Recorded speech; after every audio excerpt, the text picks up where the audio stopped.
Hello, everybody. I am Victoria Louise Doyle, pronouns she, her, they, and welcome and thank you for joining us tonight for Unlearning Through Collaboration, the third installment of our digital program here at Revolve Collective. In this episode of Conversations with Friends, I've invited along UnderExposed Collective to discuss collaboration and its potential in terms of unlearning. So why, I hear you all ask? Well, basically, it was during one of the workshops that they facilitated, Tilting Fantasy, Exercises in Rethinking, that the topic for this conversation with artists was set in motion. So whilst I was introducing myself to the fellow participants, I spoke about my unease with the term teacher, and I talked at length about the bristling nature that this title sort of made me come up against, and my discomfort with using it. And as my ramble came to a close, Eva and Margot of UnderExposed suggested an alternative, which was that of facilitator, and it immediately sat better with me. And as I continued to sort of ponder this term, I and consider the connotations sort of surrounding it for me, I thought of another one, and an obvious one that I hadn't really considered before, and that it's collaborator. And so the provocation for this live arose, which is what potential does collaboration have in, upon, and around unlearning. So I'd like to rewind a little bit, because I realised this is my first Instagram Live over at Revolve, and I thought I'd use this as an opportunity to sort of introduce myself to you all. So I became an official member of Revolve Collective in 2020, having followed the collective from dawn with its interest and intrigue. I'm both a supporter of Revolve and supported by Revolve. And whilst working as a member of the collective, I've organised workshops, given talks, and connected deeply with the photographic community in ways that I otherwise would have thought kind of very improbable and unforeseeable. And I'm extremely grateful to be a part of such a beautiful collection of people and a fabulous network. So massive shout out to them. Rewinding even further than that, a little focus splurge about me in the context of this talk and in the context of being a member of Revolve. So excuse me while I read this, because I obviously cannot remember the things that I've done in my life. So basically, I'm an artist and learning enthusiast based in Newcastle upon Tyne. I was a member of the Collective Studio 2019 to 20, and it was during this 9-month development programme run by the Newbridge Project, where I still hold a studio, that sparks of interest into the artist-led and alternative approaches to education were really nurtured and became a very hearty fire. Big shout out to D-Russ for that. Prior to this, I attended the Royal College of Art, where I obtained an MA in photography, and it was sort of halfway through this that I was invited to be a member of Planetary Processing, and this was a artist-led peer forum hosted by the Photographers Gallery but funded by ArtQuest. And I was invited by Rowan Lear, who's an angel. And this experience completely altered my understanding of what peer learning was. As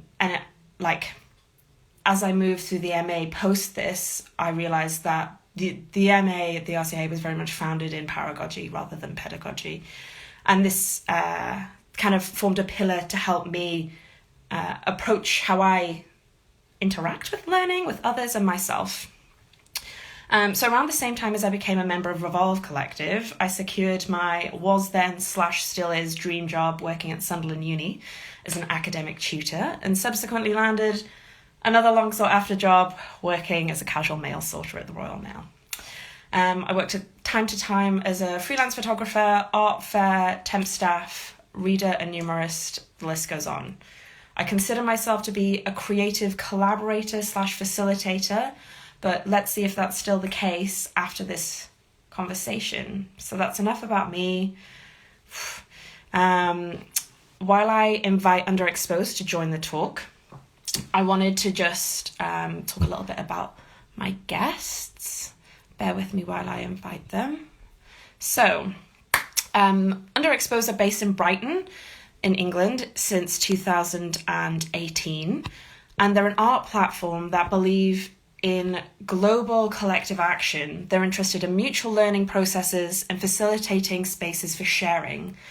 They aim to develop a network of art practitioners that can collectively address different challenges people face through community-driven interventions and unlearning practices. So they've undertaken a number of fabulous projects, such as Communal Rituals, which was commissioned by Brighton Centre of Contemporary Arts to respond to their digital programme, Communal Passages of Time.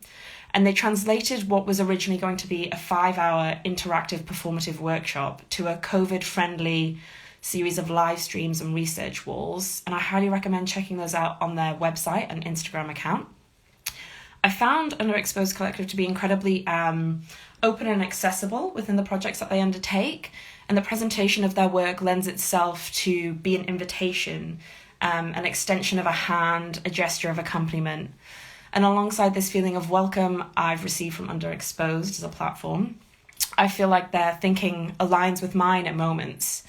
And in particular, their first work, Draft Not Wake, when they invited artists to submit photography-based work around the theme of togetherness, because that also touches on the things that they were talking about in terms of global collective action and the desire to develop a network of art practitioners that can come together collectively and address things, but also reclaiming spaces for new creative possibilities. So there's for me, there's standing for a thing and standing beside a thing, and I really feel like UnderExposed stand for a thing. So I have sent them a request. They will join us soon. If I have done it right. Check. Hello. Yes, wonderful. Hi guys. So I've introduced the collective as a whole, but I would like to invite you guys to introduce yourselves individually. Who wants to go first? Yeah, sure. I think it's important at first to mention that Reverend Blanco is not together with us. He's a busy person and always, working on different projects. So yeah. So my name is Ernesta, and Ernesta Shimkute. I'm one of the co-founders of UnderExposed, and I'm currently actually based not in Brighton but in Stockholm. I've been studying curating arts at Stockholm University on a master level, and just recently landed kind of part-time job at the Baltic Triennial within the education department, which is going to be very exciting and like a new challenge. And I'm not sure, shall we talk right now about each of us, individually, how we work collaboratively, or shall we do it later? Yeah. So so just very shortly about me, and then of course collaboration within my personal practice. I think the way it formed, it was mainly through UnderExposed. So this was the first kind of entry point when I started to kind of think what collaborative work entails and how to work with other people as a group on creative projects, where authorship is also challenged, of course, that it's not one author, but multiple of them. So, and then I'll let Tamara and Eva to talk, to introduce. Hi everyone, thanks for inviting us in. Nice to catch the live and and we'll continue like this. So yeah, my name's Eva. I'm currently based in Brighton, where UnderExposed was founded originally. I'm an artist and also a technician. Kind of most recently have facilitated a couple of programs, partnership with photo works, Archive Your Life, and then the photography club. And in my personal practice, the kind of exhibition but yeah, kind of here to talk about underexposed rather than what I mean. But I see underexposed as kind of a different channel come through. Yeah, I suppose kind of echoing what Vanessa said, working collaboratively in underexposed, kind of early conversations was always about what we can kind of learn from each other, kind of skill sharing. It's been a really, really informative few years, like a real crux since graduating a couple of years ago. Really feel like I've learned so much from each other, and I've been kind of incredibly lucky to collaborate with other institutions as well along the way. As Vicky mentioned, the CCA, Fabrica, and then other practitioners within a podcast that we have produced and things. So yeah, that's me. Hi, I'm Margot. Vicky, thank you so much for having us. It was really nice in your introduction and hearing kind of everything again. It's questions that we continuously ask each other and work through in our project. So this is a really nice kind of extension of that and kind of just conversation to figure things out and make new meaning together and figuring out what kind of collective and learning means to all of us. So I'm a photographer based in Brighton as well. Although I wouldn't have really described myself that way until quite recently, I think. I graduated from LCC, from photography, with Vicky actually. But for a long time, it was actually socially engaged practices and collaboration that really drew me to photography, and that was more than my own work. That was what interested me. So from the very beginning, I think collaboration is what drove me, and I'm still kind of trying to figure out what that is. So in my day job, I work with learning engagement within an arts organization. So I'm lucky to be able to figure that out practically, I think, as well, in kind of programs like that. And in my own practice, there is always, being part of UnderExposed, where we figure out these questions together and also hold up other people's work, very rarely our own personal practices. So also another collective that I'm part of, various kind of group shows. For me, even in my personal work, it's very much trying to make meaning with other people, even of things that are very personal. So I think it's all very interlinked, and UnderExposed definitely helps shape what that inquiry as well. Nice. Thank you guys for introducing yourselves. So thanks for everyone for joining generally, and thank you again for doing this with me. So I want to encourage everyone who's here watching to submit questions, any thoughts or anything that pops into your head as we go along, and we'll attempt to address those. So with all of that done, I'm going to be bold and start us off. So would you like the deep end or the shallow end? Shallow end to begin with? Let me just, there we go. So what does collaboration / and or unlearning mean to you guys? I think when I was trying to unpick, it's funny because we discussed how words are very much buzzwords at the moment, and it feels like somehow they've sort of lost their meaning, or we kind of use them over and over again and see them over again without really kind of unpicking what it means.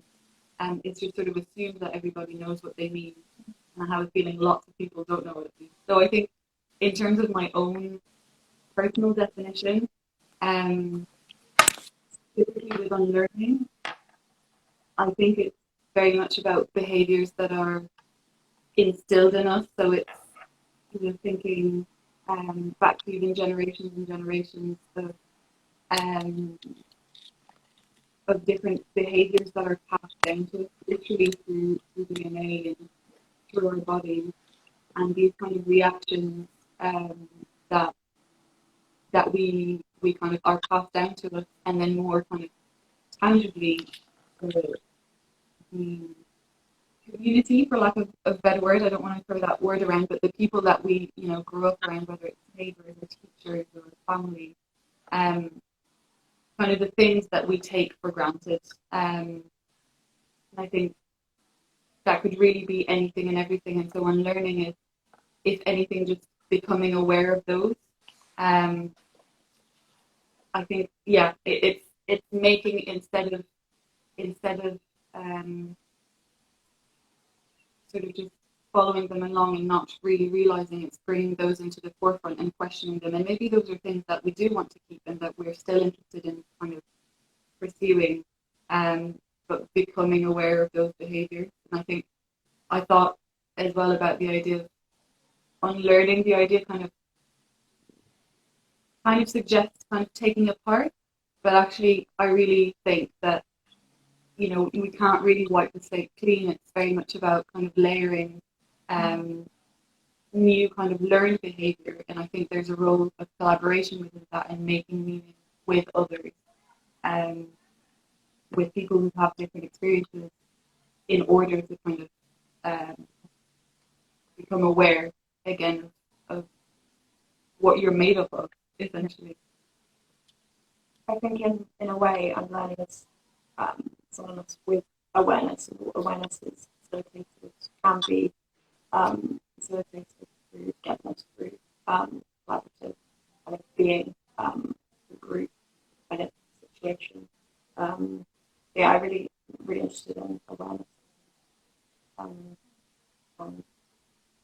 what comes first, and then what's the second part, but not really. Yeah. Could you grasp it again? Sorry, Eva, just a little bit louder. No, I just said that I'm really interested in how unlearning is very synonymous with awareness. In fact, what comes first, and how much you take away. Yeah, how much you kind of have to be aware of things you need to take away, but also, as Margaret was saying, not kind of completely like the slate clean. Perhaps in education, perhaps in kind of culturally. I think perhaps that's getting a bit too broad. Can you hear me now? Yes. Yeah, maybe if you come both a bit closer, maybe sound will be a bit better, I think. Yeah. I understand what you guys are saying in terms of becoming aware first. So like I feel like you learned something, right? And then unlearning doesn't need to occur unless the thing that you've learned isn't working anymore. It isn't serving you anymore. So then you become aware of both being a learner and the thing that you've learned that maybe you hadn't realized you've learned. Like some things are, they're not so direct. Learning isn't always direct. So then like the unlearning is, it's a necessary action. And then you kind of relearn. So like what you were saying, Margot, about unlearning in like layers. On the Jamboard, I drew this diagram where I was thinking about learning as like layering upon layering upon layering. And then when you unlearn something, it's like Jenga. You like pull these pieces apart and you can keep this structure, but then you can put new pieces in, and like sort of relearn or adapt the thing that you're wanting to unlearn to suit you, and just teasing out the bits that aren't serving you anymore. Yeah, I think to me is always, also, well, kind of question that I keep asking. Well, you can keep saying that, yeah, there's like unlearning practice or you try to adapt it, but in one way or another within what you, I don't know, let's say within your practice, within the methods that you use when you're practicing art or also practicing teaching in one way or another. But then to me, the question always in the background is like, how do you find what to unlearn as well? So it's kind of learning again to unlearn, like how do you, and also within unlearning, there is this kind of, I don't know, to me personally, this associates with decentralization of like how knowledge is produced, because we also as creators, we produce specific type of knowledge, right? Or maybe different type of knowledge if we're lucky to create something new. But I think that's also very important to ask, what methods you apply, and like by whom those methods were formed, or like that kind of knowledge which you are also observing, like who provided that knowledge to you. So, you know, I'm referring to textbooks and to some other methods that you learn at the university as well.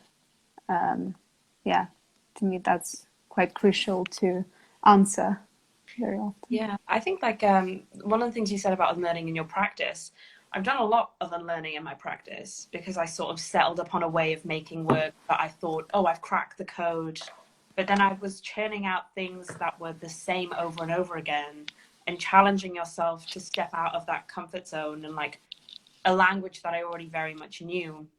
I had to go back and I suppose less unlearn, but like maybe this is a method of unlearning, but diverting myself away from the knowns and the known unknowns and stepping into the unknown unknowns.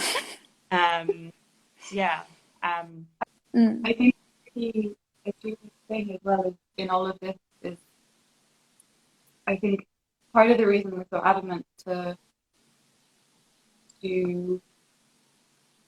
kind of keep these kind of learned behaviors and knowledge is this kind of need to belong and also to create an identity for yourself. So I think if it was an artist and you, for example, you've already created this body of work and this kind of understanding of something, it's become sort of your identity. And I don't think there's enough permission in a way given to ourselves, whether it's by others or ourselves, of, oh, it's okay to not necessarily be wrong, but to have new knowledge and to come to, and that's why it's so important, I think, to when working collaboratively, to work with others that have differing viewpoints. Maybe you have a center point that you kind of connect on, but then the things around it are different. Because I think we can also just produce the same behavior if we're constantly in the same community, or we're drawn to people who are, you know, mirrors of ourselves. Yeah. I think like being a collaboration, moving towards that. I think that over the last month or so, I was wondering about what collaboration does in terms of learning, how knowledge is generated through that, but also whether learning occurs. Is it like in the collaborator? Is it outside of it? Again, thinking about decentralized learning. And I think it takes the focus or the focus away from the learner so that you get to just be, play, experience, engage, and all of that stuff falls outside in a catchment area that you can then that information is like reprocessed into you, but in a way that isn't so direct. And like indirect learning, I think is, or for me personally, far more valuable than direct learning. I'm not very good at like someone can tell me something, but that knowledge just like washes straight off me. But when it happens to me, it's like cemented in my body or something. So yeah, I think like, I guess, how do you feel that learning occurs through collaboration? Maybe, yeah. When I think about UnderExposed and the processes that we have been going through, and maybe we can kind of talk individually, because I think for four of us, well, currently it's three of us in this live session, but I think to all of us, it's a bit different what we got from like through this collective kind of collaboration that exists within UnderExposed. So to me personally, it's a continuous challenge. I'm kind of learning through challenges that I meet within the collective. So, what I mentioned previously, the authorship, for example, like that was something that I thought a lot last year, and I keep thinking about it, because there was this decision when we formed collective not to, for example, place our names and surnames. So like our faces or our names were not attached to the collective. We wanted to be anonymous, because we thought this is one of the ways to kind of challenge what single author presents in a way, and also to strengthen the collaborative practice at the same time. So there are many things that I personally unlearned through that process, and I keep on learning. But it's very broad, you know, in terms of administration and also in terms of how you work collaboratively. Sometimes, like most of the time, you need to find compromise, you know. Yeah. And when you work by yourself, this is not the case. So, yeah. It's like the boundaries are sort of blurred at times, and you become this one. You become underexposed, I guess, becomes the author, the named author. Oh no, you're. Am I freezing? So yeah, underexposed Yes, you are a bit. becomes the sort of named author, and like that, you kind of blend. Yeah, your boundaries sort of blur. You blend together to become underexposed as single author, as the author, and then kind of like dissolve yourselves back out individually.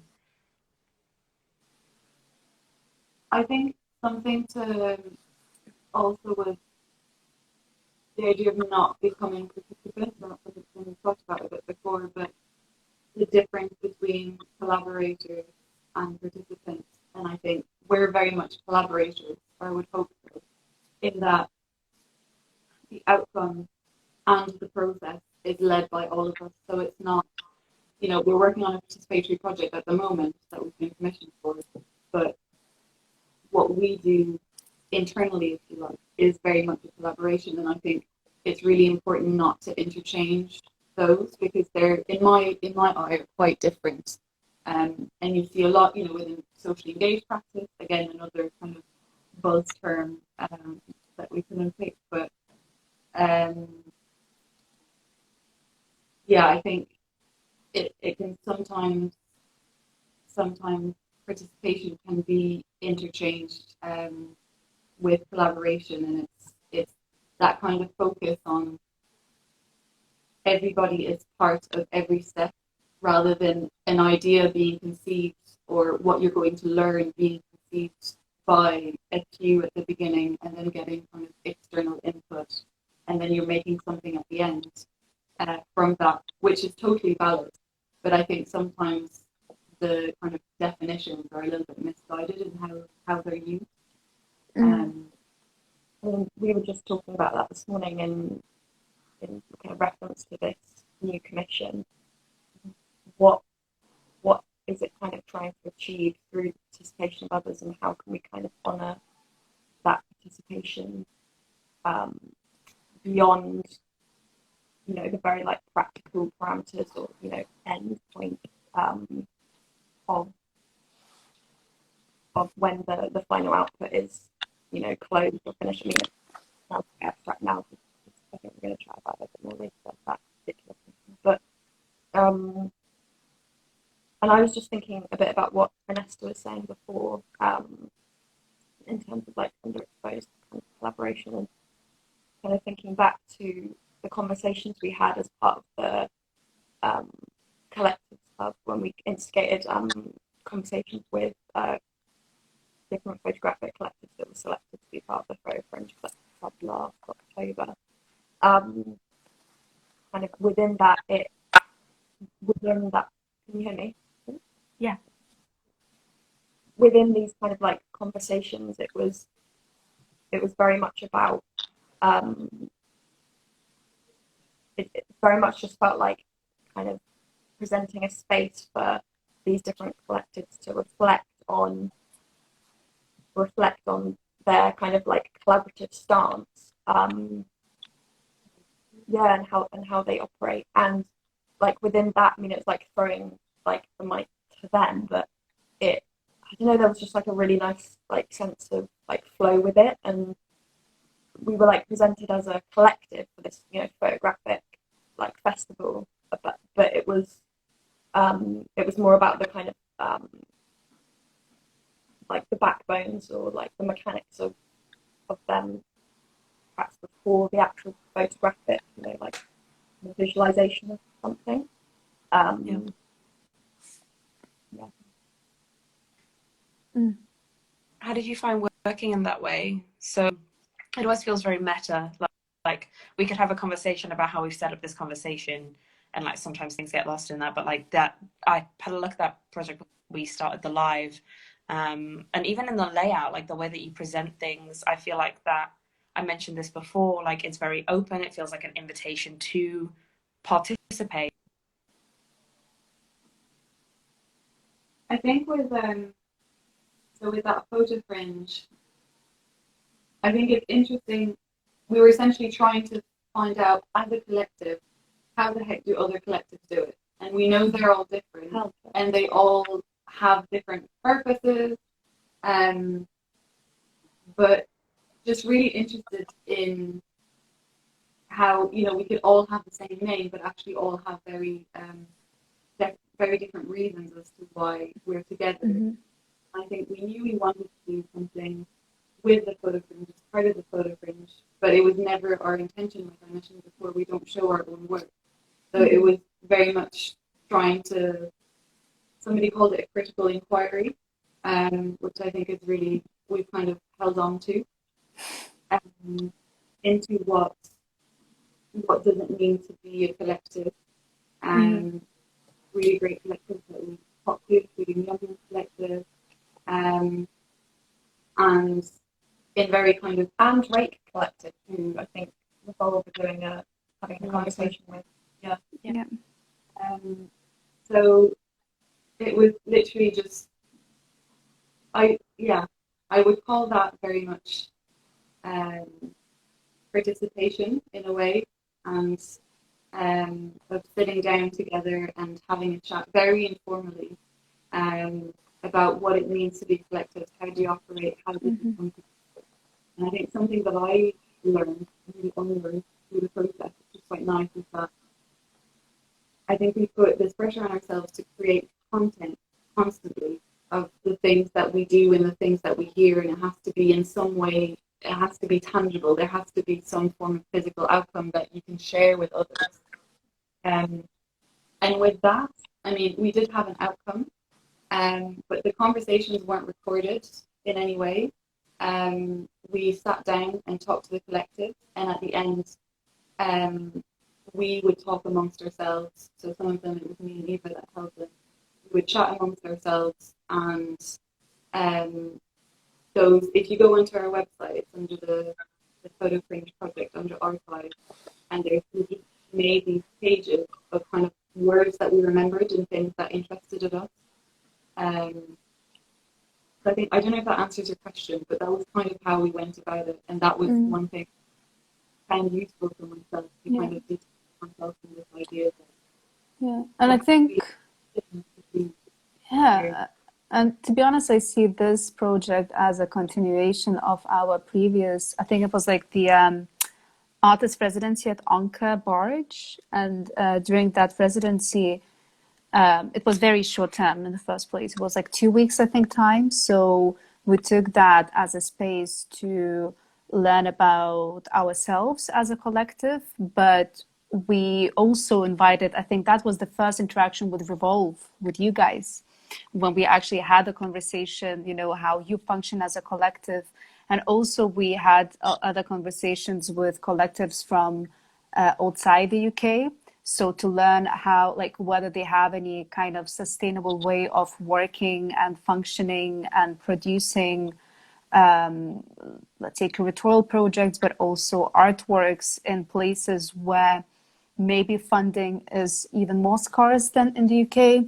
So that to us was very interesting to kind of to learn as well, like how else can you function when you don't basically have any resources. And from the very beginning, as UnderExposed, we really didn't really have, and until now, we basically are supporting ourselves by applying for very small funds, or, you know, for very kind of small pockets of funding that exist locally, but also in the UK. So I don't know whether we'll move forward and do something internationally. We'll see. But I think that was like the Anka Barge. That was like the start of having these conversations with other art collectives, because there are so many that keep popping up in the UK and also outside. And this also, it signifies something, that artists find the need to to form collectives outside institutions. So I think that's also very interesting to think, okay, well, maybe that's another way of, again, thinking what you learn or like how institutions function and collective practices. This is like a form of unlearning or like challenging and intervening, let's say, institutions as well. But that's like very broad area that I just touched, so we can, Well, I actually discard had that. who had sent me something from the like call out thing that I had put about submitting things, and they were talking about how collaboration. It was Megan. She was talking about how collaboration within the institution is a radical act because they want you to be like individual. They want you to be an individual, learn individually. It's all about being isolated and set into competition with the rest of the people that you're there with. Whereas when you collaborate, you push against that, and it's kind of a radical act. And then through that collaboration, things start to happen that in a way the institution can't handle. You're working out of their parameters. Much like many different things, when you're individual, you're not as strong as when you're collectively all together. And like within collaboration, there's a lot of the union of voices, the thing that I mentioned before about like the melding of boundaries, becoming one, but also still retaining your identity within that. But like you put forward an individual front, like so that you strengthen that voice, but there are many people within that and behind that. So I think that, yeah, that's an interesting to think about in terms of how collaboration is against how institutions want you to learn. Yeah, but then the world isn't set up for freelancers. I don't know if you guys had the same thing, but in terms of like banking or different practicalities of life, the world is not being set up for freelance, has somehow yet to catch up, even though there are millions of freelancers. It feels a little bit like the same. Our institutions and organizations are at the same stage when it comes to collectives. The kind of knowing that it's happening and a sort of openness for it, but things like you say, Vicky, just the parameters aren't really set for collectives, and that's something I think we've come across when we work with different people and different organizations. If there's not a template, if you like, for how this is supposed to go and how there's a mind to see how does that work if you're a collective? Is it four of us? Well, that doesn't really seem right. Just things like that, or is it? I don't know. So kind of questioning that as well. But I don't know, coming up against that kind of regularly in really kind of usually quite small ways. That just have kind of been occurring. Yeah. So I've had a question. Is there, from Alex, is there such a thing as right or wrong unlearning? And how do I know what I should keep and discard? Are there any indicators that I should look out for? Would anyone like jump in with that? I think certainty is a key indicator that you're on the wrong track. I would say is the kind of, I think it's that constant questioning, and maybe it is because maybe you're pushing up against this idea of like an arrival, a sort of destination that you take. I think it's much more kind of continuing. Similar to what we talked about out. Well, like, what does that look like? I think there's maybe kind of like commas or pauses in the journey where you kind of take a look back and you're like, oh, okay, I realize that this has changed, or that you look back over a period of time. But surrounding yourself with questions, whether it comes from other people or just. But then this question is very tricky as well. Like I personally would find it very difficult to answer. I guess when you work with other people, you can see gaps in terms of what knowledge, yeah, what are you lacking, I guess, professional, like in terms of the knowledge. And that's, I guess, one of the ways to fill in the gaps. So, for example, find or like learn or like find out why specific things maybe should be replaced, or for example, unlearned, like what we keep talking, or maybe relearned and updated, because there are like so many theories that keeps kind of recycled, if one can say that. I guess to me, like the most recent quote, I think it was by Donna Haraway, who's of course like her writing is not like she's amazing, but I have like this kind of love and hate relationship with her writing because it's very difficult to crack. But she, in one of the quotes, she writes something that like we interpret the world, and also it's kind of about situated knowledges. So basically we interpret the world depending on what we read and what kind of knowledge we perceive, right? So how can, like, to me then I'm learning, how can I get different types of knowledges? And we must admit that, you know, we receive very Western type of, I don't know, art, or like very westernized way of looking at art and making art. So to me, this is something that the most recently I started to do to kind of approach other types of writing, and also to kind of pick up specific theoricians or writers who are not, I don't know, like put on pedestal within the, let's say, Western academia. So kind of thinking, okay, well, what are the indigenous writers? What are other kind of theoricians that could inform my practice? And maybe that could also bring something to the table within the UnderExposed Collective. So to me, this is very interesting approach to kind of pull from like different, I don't know, theories, different kind of writings, and think how that can be adapted. And this is like one of the ways of unlearning to me personally. Yeah. I think that, so I've realized there are just many forms of knowledge. Like there's like the stuff that I can intellectualize, and there are things that I will never be able to say. I can't make that, it's beyond language. It's in my body, or this thing that exists between my head and my body that are, it's just different. So like, I think there's no such thing as right or wrong unlearning. I think like, or for me personally, there is no good or bad. Like it's what serves you. It's like what's working, what's not working, like in terms of keeping and discarding.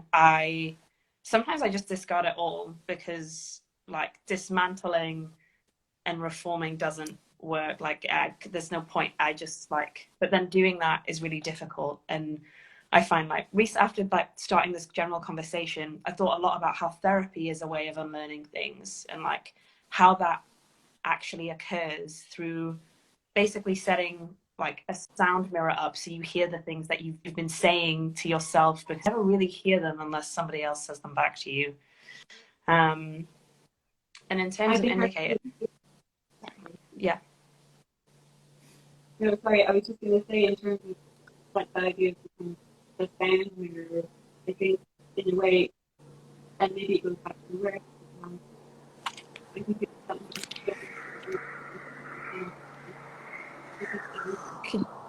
Could you come closer to the thing? I can't hear, sorry.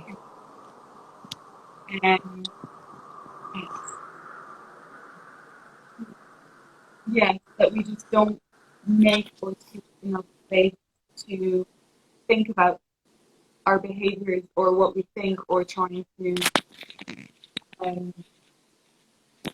really untangle it. And I think that's what artists do, what they do, is because it gives you that kind of space to figure those things out. But I wonder if also working as part of a collective is that you're committing yourself to other people, and to literally being in a space, or a virtual space at that, somebody else is relying on you to be there and to speak while you're there, or share, or kind of, or take stuff in on a very basic level. And so you have to do that. You know, for me, that's kind of how it works. And I think that's why working and thinking with others is because I don't give myself enough time. And I think that's to do with our culture as a whole, our Western culture and capitalism, and that's a whole other trail. But that kind of idea of the individual and perfectionism and the amount of time that it should take to do things, and if you can do things quicker, you should, and if you can do more things, you should. So maybe this is just creating an actual space and people you have to respond to. Yeah, I kind of wanted to, I think earlier to say the point, but maybe I didn't have like enough, I don't know, argumentation, but it will fit very well in terms of like what Margot just said. And I think within the collective, we allow ourselves, I think, to slow down on individual level as well. So for example, if one person is busy with individual practice or feels overwhelmed, in one way or another, and it can be many ways, burn out because the arts world is, doesn't really look after people properly, especially, cultural workers, or I don't know, it can be also burning out because of like not getting enough ideas for your personal practice, or maybe busy with some university work if one of us is going to academia. So I really appreciate this kind of collaborative practice and, being a collective, because we actually support each other. So this is something that you don't get when you work individually. At least this is how I see Underexposed, and it's something that is very dear, I think, to me. And I experienced that before within collaborative practices as well. But from the very beginning, it's very important to establish certain grounds, and certain rules to, I don't know, as a group, that first of all, you need to be all the time accountable, but also not to be afraid to be vulnerable. I guess, that's to me something that is very important. So slowing down, which also challenges sometimes institutions to slow down because collectives work differently. So it's a bit, it takes time. Does your collaborative practice make you a collective? Are the two independent from each other, or are they like, is it in your specific case, does collaboration come first and that's how you became the collective, or was it collective? Because the two things, like, throughout this conversation have been intertwined, we're twisting them around each other, and I think it would be interesting to see or hear how you have approached the two things. Maybe speaking just from the sort of practical beginning, to me it seems anyway that we knew we wanted to collaborate, and so we became a collective. So we met while volunteering. Well, Ricardo was working, the three of us were volunteering. And we knew we wanted to collaborate, and maybe it was to kind of create that space for each other to make something. We didn't know what. We were really, we had no idea. And then we met in a pub and we just chatted, and we sort of, I think, naturally kind of figured out what our overlapping or kind of different interests were. So I would say the collaboration definitely came before the collective. But we didn't know at that point that it will be, long-term collaboration. So we kind of I think, I knew Ricardo before volunteering at the biennial. It was for PhotoWorks biennial in Brighton. And that's how we met, with how I met Margot and Eva, which was really nice. We just had random conversations about photography, about Brighton art scene, about London art scene. And to me, it's actually incredible to see that, Underexposed exists for 2-3 years now? Is that 3 years? I think. Yeah, around that time. So which is incredible, because we I remember I didn't expect that it will last that long, because collaborative projects, I don't know, sometimes you don't click. Some people fall out, some people kind of get away. So yeah, I think it's amazing that we did last that long. And we will. Yeah. Yeah. I had a thought from Rowan. Almost every artistic practice is collective, but the dominant mode involves minimizing or denying that collectivity and not crediting or paying for it. And I wonder if you guys have any thoughts on that. I agree. I feel like there are so many stages at which a practice is collective in some sense, and maybe it's not collaborative, maybe it's collective in a different way. But I feel like the first part is actually us kind of acknowledging those different people at different stages. I don't know that I always do it or wasn't before in the habit of doing it, whether it's, technicians or where you're printing images or the person that you had a conversation with at some event that you sat beside. It relates to the iceberg. What is that? Yeah. Of what you kind of see on the outside, but what is actually the crux and holds it together, whether it's friends or living, having to live at home practically, financially, or whatever. What is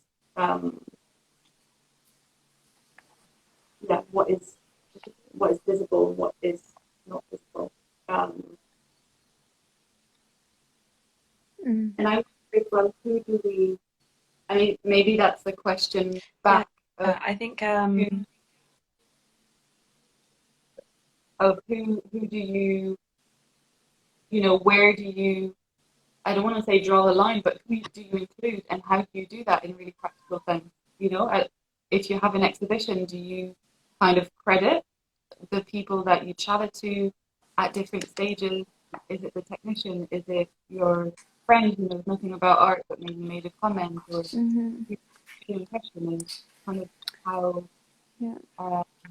and maybe in a way if we were all more aware of those different steps that working collectively happens, I think it would be a lot more generous of a kind of sector or I think that definitely acknowledging everyone who actually contributes towards, let's say, development of project, it can be short-term or long-term project, I think it's very generous. So even, let's say, like we don't really work with volunteers. We are not like an institution, and to be honest, like I would try to avoid to have volunteers, in all circumstances. I think it's unfair in many ways. But yeah, what I want to say in terms of like crediting people, I think it's like one of the best probably practices is basically just to credit everyone who's involved in the project, just to be as generous as possible. So to me, like, I guess even, institutions like some practitioners, some of my friends who practice as socially engaged artists or also collectives, they challenge this idea of like, who does, maintenance work, for example, at the institution, who looks after the exhibition at the nighttime. So why those people are not credited? And I think it's a very fair question, So it would be interesting to see sometimes those people credited. I think I'm like working on that in my new, like for this new project that I've been blabbering on about for the last 2 years. Like, actually, it's really made me slow down because the idea of having a solo practice, which is like pumped into you when you're at uni, you must be the solo artist, you must be a genius. Well, actually, without other people surrounding me and talking to people like members of Revolve, you guys, my practice sucks. It's so small and it doesn't go anywhere, and it's me cycling around in my own mind. Like, I've been trying to come up with different ways of being able to like pay people, like the people who I engage with, and not just being like, oh, well, I'm paying you an exposure, but like networking. So like, if I have this exhibition, someone fund me. So when I have this exhibition, I would have like all of the people like they get to contribute to a publication, we get to like be pay, everyone gets to do what they want within that. It's about bringing all of the people together who've influenced and informed my work, and like having everybody, or my audience who wants to engage with my work, get to experience this, so that we become worked, and not this like false sense of networking, because I can't get on board with networking either. But yeah, I think like crediting in a way that's like, sometimes it isn't always about money, it's about like your time. Time to me is more valuable than money, except for this upcoming big project. Yeah, I think like that is just so important. And the idea of a solo practice is just an outdated big load of crap. Yeah. So thank you so much for sending that, Rowan, because that's so good. We've got from James. Do you think art schools / institutions, as much as catalysts, or as much as catalysts for collaboration, repress unlearning in some way? Can you read that again, Vicky? Yeah. Do you think art schools / institutions are much as catalysts for collaboration, repress unlearning in some way? So do they repress unlearning? Yeah. I think one of the main things with, and right now I'm still part of academia, so well, I need to finish my MA thesis and I'll be done. But in the past few years, and I can't speak for all academia, for all institutions, but with experience at Brighton University, and then now with Stockholm University, which has, I think, much better support system, in Sweden, education generally institutions than, for example, in the UK. Despite that, I think institutions function on this kind of stretched out time scale, if that makes sense. So the curriculum and everything, all the functions of the institution, they take very long time. So yes, they do repress on learning processes. That's my personal opinion, because I faced that with some other collaborative project that I've been working, actually few collaborative projects that I've been working, and they are kind of under the roof of Stockholm University. And I don't want to drag institution, of course, but it's just the way kind of faculties function, the way curriculums are created. Like, you need to speak with board members, and it takes like half a year to, for example, change like one book, in the reading list or something. That's at least how I see how institutions function. So they can be a catalyst for collaboration and question, as an artist, in what way do you see yourself collaborating with others? And, for example, give some sort of tools that would help you to collaborate. But then, as we talked earlier, institutions very often are not prepared to facilitate, collective, let's say collaborative practices, because they don't know how to.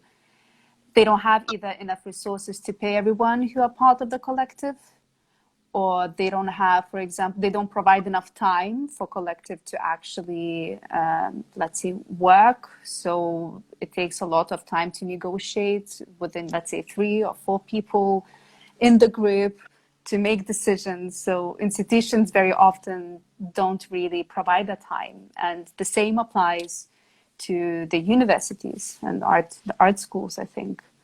There's always a struggle with time. You kind of go against the grain. So yeah.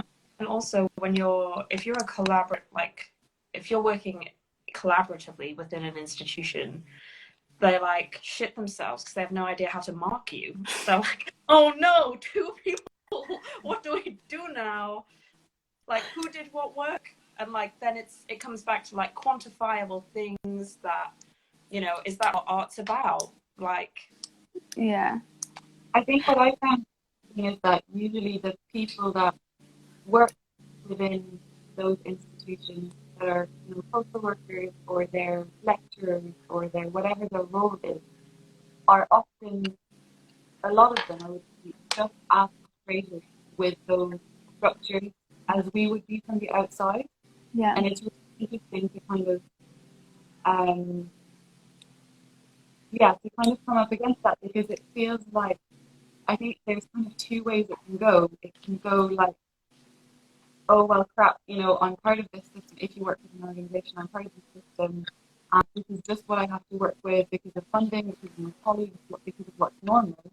Or you can, and I think you have a responsibility to, if you're a lecturer, if you work in an arts organization, to actually make small changes every day. And that's easier said than done. There's different people are at different levels and have different privileges and power within an organization. Yeah. I tend to forget, and I think others do maybe, that institutions and universities are made up of people.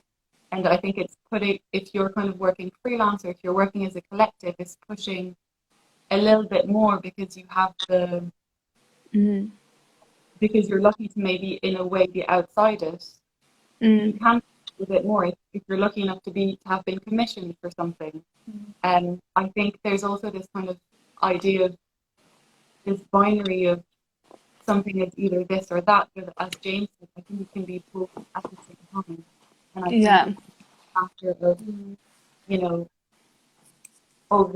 organizations are shit, and collectives are, but there's a way to kind of make that work, I think, for and it's usually, I think, it's not the people. Well, sometimes it can be people who make the processes quite difficult for, let's say, I don't know, to achieve some sort of unlearning, or for collectives to enter, to, let's say, to do some work at institutions. But what Margot said, yes, it is made of people, but it's usually a systematic problem, like the way they're structured. And it's very difficult. What I mentioned, like institutions function on like different kind of timeline, I guess, which is quite interesting. And also, like about what institutions we talk, there are so many different ones, and they function very differently, I guess. Yeah. I feel like that for me, like art schools, art institutions, they were catalysts for collaboration and more unlearning for me. Like as I said, like that idea of being like individual and being in competition with people made me push myself away from other people because I didn't want competition. I don't thrive in that. But that's not to say that my practice isn't collective, because I still talk to people about that stuff, but I didn't really collaborate. But I would say that like the difference between the BA that I was on and was the BA was very much it was a pedagogical approach to learning, and the MA was pedagogy. It was peer led. It wasn't, I'm going to stand here and tell you things and teach you. It was, you work amongst yourselves to learn things. And that is what enabled me to unlearn, like being put in that position. But also, I guess it depends what kind of learner you are. And I think one thing that within arts institutions, they maybe don't do so much, although surprisingly at Sunderland, this was like the first module they did, was about what it is to be a student, like how to learn, what that means, like what you do in that. And like that wasn't about hitting criteria, it was about getting the best out of it for you. Yeah, so. Yeah. That was one of the first questions that Margot actually instigated in UnderExposed. What do you actually want from this? Not in a what can UnderExposed, like what can our collaboration give you, and what do you want to get from it? And that was like a real spin for me. So I felt, in a way, from what I've learned, what can I give, what can I provide, what practice do I have usually, but actually what do I want, and what can what can it give me? I remember that was just like so exciting, and also overwhelming. I was like, oh my god, I have no idea. Friends. It's working. Yeah. Checking the time. So if anyone else has got any more questions, please do submit them now. And yeah, we'll try and answer those. Otherwise, do you guys have any like closing things that you want to say before I do some closing things that I want to say? I would say, like, I'm taking it all in. Like, unless even what you were saying about like it being like a slow form of like collaboration, just like a slow way in which to come together. That's not something that I've like attributed to it, but just in this conversation, like yeah, I'm like, I don't know, maybe I'm like thinking along, something's going on. But yeah. There is for a shameless plug.